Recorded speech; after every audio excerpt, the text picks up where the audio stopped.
Over the last few weeks in our area, it's been snowing and thawing out over and over and over again. And after every snowfall, you'll have found my son Casey out back shoveling the yard. Like the entire yard. Now, why would any 11-year-old be cool with constantly shoveling an entire yard after every relentless snowstorm? Well, probably because of a promise I made that when the snow melts off for good, we'll start building a project that we've been planning since we moved here last September. We're talking a backyard bike trail / pump track. And would you look at that, just a few days later, spring has sprung. It's time to get working on mega fast roll-ins, swoopy berms, turns that'll spit you out at 1,000,000 miles an hour. We might not have the resources or the land that some others do, but this is gonna be good. Really good. So the whole yard isn't quite dry yet, but the first area that we need to start with is 100% ready to go. So it's time to build the launch pad. And we're gonna use our deck stairs for the base of this whole thing.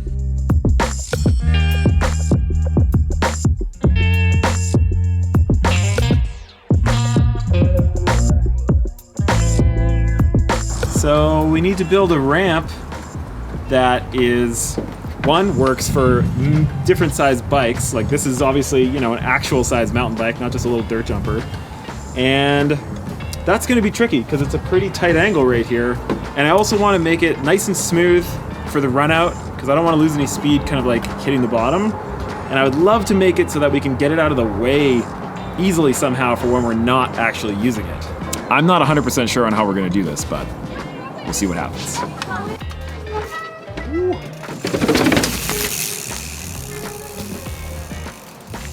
So we've got some 8-foot long 2x6s lying around, and I think that's gonna be pretty much the perfect length for this. So I'm just getting my workers to grab those for me. All right, about there.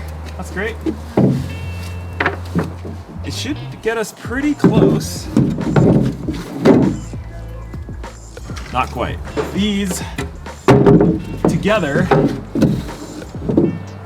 I don't think that's gonna be wide enough at the top because we have to leave some room so that people can walk up and down beside their bike and even just walk up and down in general. So I don't want this too much wider, but I think at the end we're gonna have to widen it out this way for the back wheel to be able to roll onto it. Do you think this is wide enough? I don't know. I think it'll be okay.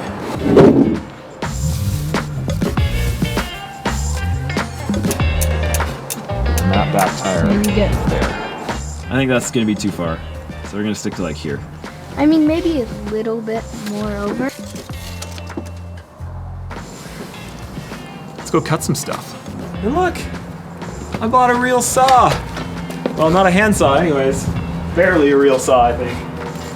But yes, I am still using IKEA furniture for my sawhorses.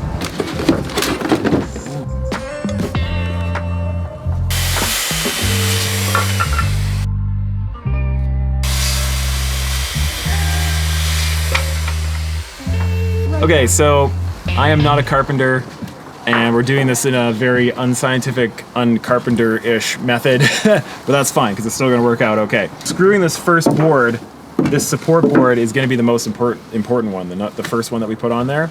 I think we've got it in the right spot, so we're gonna start with one board, one screw, put them together, and let it settle and see if that's where we need it to actually be. Better.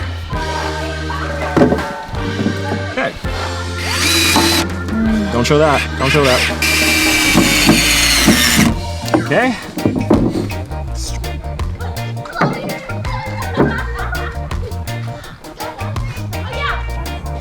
About there.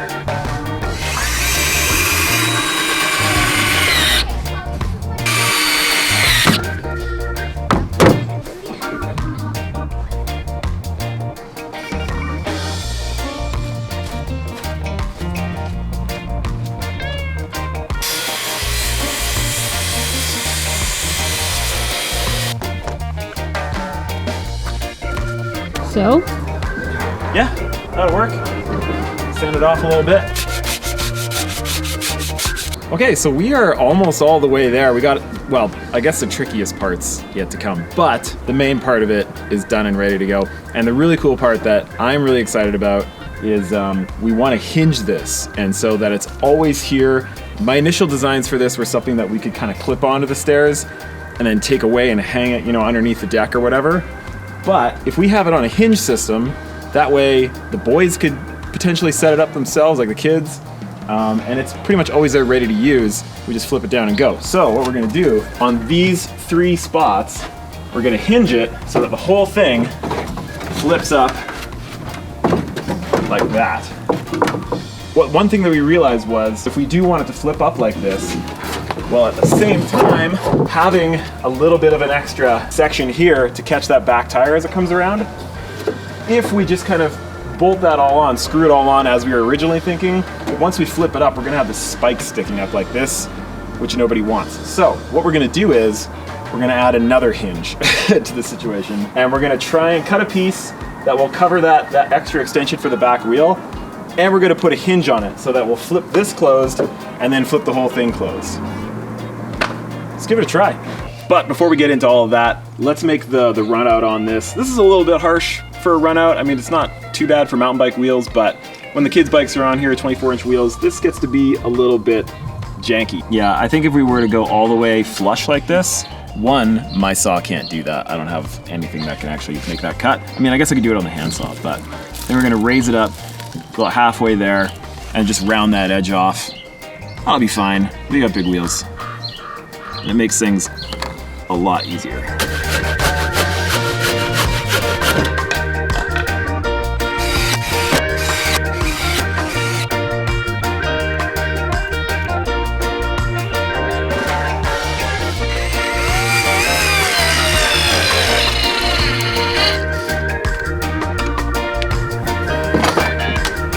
This is actually working. Crazy. That's that.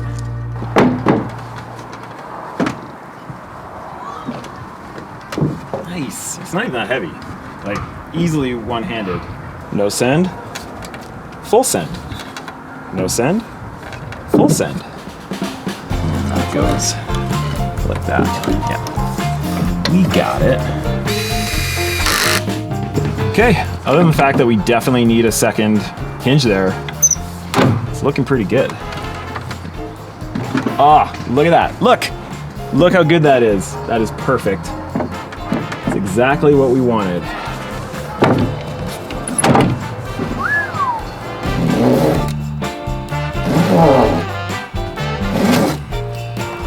we go. Now passes this. Cool, and that tucks under again.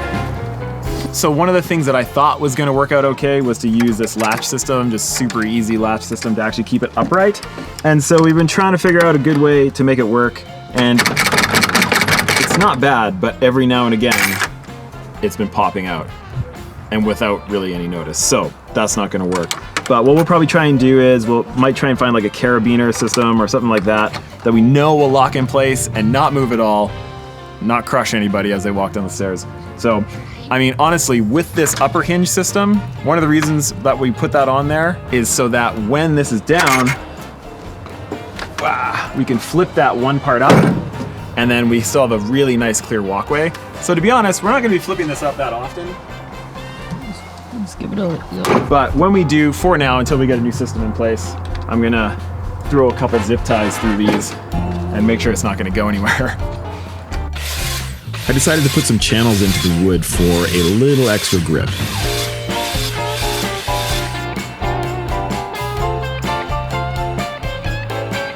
Well, I would say this went pretty freaking well, all things considered. It's pretty much done. One of the things that we wanted to do before riding it was to put these kind of black arrow signs, chevrons, I guess, all the way down, just to make it look extra cool. And I bought some, where is it? There it is. I bought some of this black rubberized undercoat. I knew it would be really, really durable, so I wanted to use that so that it wouldn't flake off or chip off. And so we've sprayed kind of a test area along the bottom there. And then I read the instructions that said that it needs to harden for like 7 hours. So we're not gonna do that. It won't look extra cool for this video anyway. So I'm just gonna put some cardboard over there. So we're just gonna put that there because I don't feel like having it all over my tires. We'll just have to respray that. I think it's ready to test.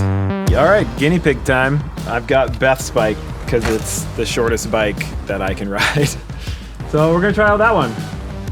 See how it goes. See how smooth it is. I hope that it just generates speed. That's all I want. Because what we have planned for the rest of this yard, the more speed, the better. Well, it works so far. But it's just really hard to start like this, you know? Shall I give it a shot? Oh yeah, lots of speed. Nope. That's not gonna happen. I go way over to the side, it's still too tight. Yeah. At least with this big bike, I've got to start like this. Okay. Ready?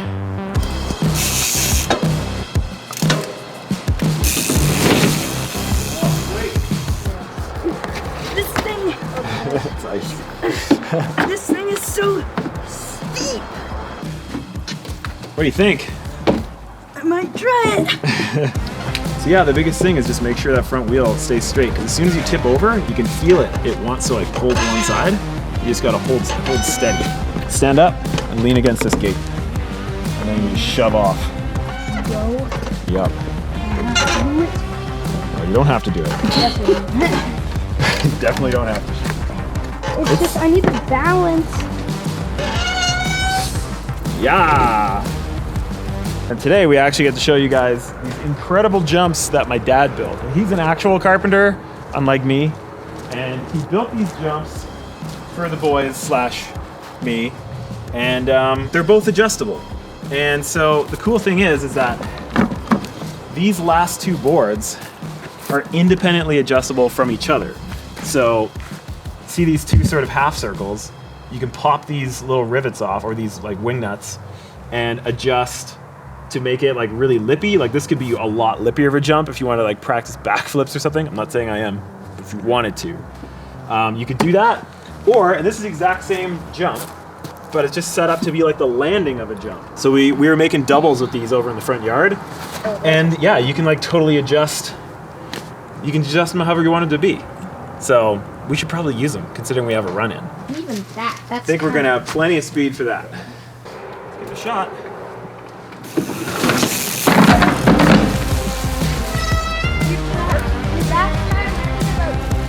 Oh, that's perfect. Yeah, this is sweet. That was perfect, Dad. Sweet. That. That's awesome. This is the start of something pretty sweet. Yep. And I cannot wait to show you all where this is going to. So yes, the ramp is a little sketchy, but hey, it works. Whoop. And hopefully this will encourage some of you to make your own backyard roll-in. Make sure you subscribe to check out the next phase of this backyard build. It's gonna be pretty sweet. Thanks for watching, everybody. Cheers. I don't know about this. No, I'm not doing this. This is so sketchy. Casey, I can't believe you did this. You have to do it, Mom. I have to.